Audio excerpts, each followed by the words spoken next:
बिस्मिल्लाहिर्रहमानिर्रहीम। अस्सलाम वालेकुम। आज आपके लिए एक ऐसी रेसिपी लाए हैं कि जो भी खाएगा हाथ न रोक पाएगा। दावतों के लिए बेहतरीन रेसिपी है और इसको बनाने के बाद दिल खुश हो जाएगा। सबसे पहले हम 1 कप पानी डाल देंगे बर्तन में। उसके बाद हम डालेंगे ½ टीस्पून नमक और रूम टेम्परेचर के ऊपर रखे हुए 2 अंडे जो हैं वो डाल देंगे। अब पानी के अंदर ये तीनों चीज़ें डालने के बाद हम इसको अच्छे तरीके से मिक्स कर लेंगे। जैसे ही अंडा पानी के अंदर मिक्स हो जाएगा, इसके बाद हम इस पर डालेंगे गंदम का आटा, या आप इसकी जगह इस्तेमाल कर सकते हैं मैदा भी। अब आपने क्या करना है, हल्के हल्के हाथों से इसकी डो तैयार कर लेनी है। जब डो तैयार कर लेंगे तो इसमें इस तरह से थोड़े थोड़े से सुराख कर लीजिएगा और इसके बाद एंड पे आपने इसमें तेल डालने के बाद आपने इसको कोई 15 से 20 मिनट के लिए रेस्ट टाइम के लिए छोड़ देना है। ये एक टिप याद रखिएगा कि जब आप इस तरीके से आप आटा गूंथते हैं ना, आप जितना ज़्यादा आटे को रख देंगे ना, ये उतनी ही आपकी डो जो है वो सॉफ्ट बनेगी, रोटियां जो हम वो फूली फूली बनेंगी। आप जब इसको 5 से 10 मिनट रेस्ट टाइम दे देंगे और एक दफ़ा दोबारा अच्छे तरीके से गूंथ लेंगे, अब यकीन करें हर रोटी फूली फूली और सॉफ्ट बनेगी और डो भी बहुत खूबसूरत बनेगी। अब आपने क्या करना है कि इस डो के जो है वो पेड़े तैयार कर लेने हैं। तकरीबन 6 पेड़े आपने तैयार कर लेने हैं। अब आपने क्या करना है कि रोटी को बेल लेना है। सबसे पहले ये जो मैंने आपसे कहा था कि जो 3 रोटियां हैं इसको आपने बस एवरेज साइज में बेल लेना, बहुत ज़्यादा आपने इसको बारीक नहीं करना। आप ये देख सकते हो, सबसे पहले ये जो है 1 रोटी आपने बिछानी है और इसके बाद आपने तेल, मक्खन या आप घी का कोई भी इस्तेमाल कर सकते हो। तो मैंने तेल लिया, फिर इसके बाद 1 रोटी बिछाई, फिर तेल लगाया और इसके बाद फिर एक और रोटी जो है वो भी मैंने बिछा दी। इसके बाद फिर तेल लगाया, फिर इसके बाद आप एडिशनल 1 रोटी और डालना चाहें तो डाल लें और लास्ट में फिर तेल लगाने के बाद आपने कुछ इस तरीके से जो इसकी फोल्डिंग कर लेनी है। हल्के हल्के हाथों से जो है वो आपने इसकी फोल्डिंग कर लेनी है और इसके बाद आपने इसको जो है 1 से 2 मिनट के लिए जो वो छोड़ देना, ताकि आपके पास जो आटा है वो सेटल डाउन हो जाए। अब आप ये देख सकते हो कि मेरे पास कुछ डो इस तरह से रेडी हो गई भी है। अब इसके बाद छुरी होगा या आपके पास कोई पिज़्ज़ा कटर है, उसकी मदद से आपने देख लेना है, ना बहुत ज़्यादा बड़े ना बहुत ज़्यादा छोटे, आपने इसकी कटिंग कर लेनी है।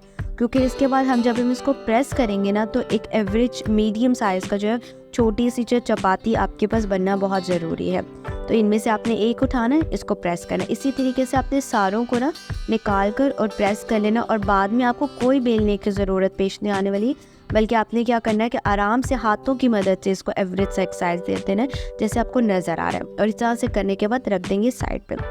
दूसरी तरफ मैंने ले ली है तकरीबन 250 ग्राम से थोड़ी सी ज़्यादा चिकन ले ली है और इसके बाद मैंने डाला है ½ टीस्पून जो है वो काली मिर्च या आप लाल मिर्च डाल सकते हैं। इसके बाद मैंने इसमें डाला था गरम मसाला और इसके बाद थोड़ी सी सफ़ेद मिर्च डाली और मेरे पास क्या थोड़ा सा जो है केचप जो था वो डाल दिया। और इसके बाद में हम डालेंगे मेयोनीज़ डालेंगे। मेयोनीज़ बनती है घी और अंडों से, तो आप अगर ये मेयोनीज़ नहीं है तो आप 1 चम्मच जो है वो घी और 1 अंडा डाल दीजिएगा। इसके बाद आपने इसमें थोड़ा सा नमक जो है वो भी ऐड कर लेना है, आप जितनी आपको ज़रूरत होती है। इसके बाद जो प्याज जिसको मैंने बारीक लच्छेदार काट लिया था वो, और इसके बाद आपने क्या करना है कि ढेर सारी जो बंद गोभी है वो आपने इसके अंदर डाल देनी है। इसको अच्छे तरीके से मिक्स कर लेना है और मैरिनेट होने के लिए छोड़ देना, बेशक 3 से 4 घंटे, ये जितनी भी हो।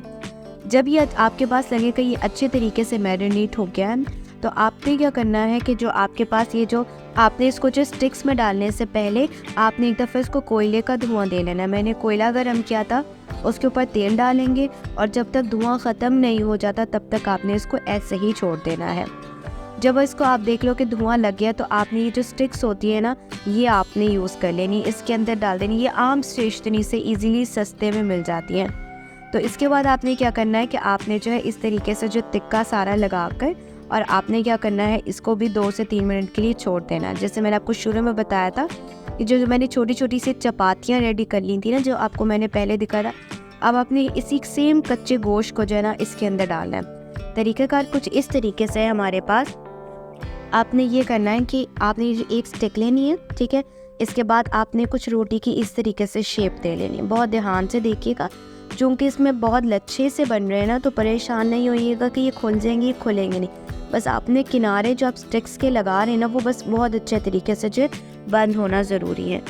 आपके पास चाहे तो आप इसको फ्राई कर सकते हैं, नहीं तो आप इसको बेक कर लीजिएगा। फिर इसी तरीके से गौर से देखिएगा, अगर रोटी बड़ी हो जाए तो एक आपने रोटी इस तरह से ऊपर रखनी और दूसरी रोटी जो है वो आपने इस तरीके से ऊपर लेकर जानी, और इसके बाद आपने जो है इसको अच्छे तरीके से जो है वो बंद कर लेना। अगर आप फ्राइंग करेंगे इसको तब तो इसकी पैकिंग जो है वो बहुत ज़्यादा अच्छे तरीके से होनी चाहिए, और अगर आप बेकिंग करेंगे तो आप अगर थोड़ा सा लूज़ हैंड भी हो जाए तो कोई मसला नहीं। तो मैं बेक करूँगी, तो मैंने एक पैन में जो है वो तेल लगा लिया था और इसके बाद ये तमाम इसके ऊपर रख दिया। इसके बाद जो अंडे की जर्दी होती है ना, वो मैंने इसके ऊपर जो है वो लगा दी थी।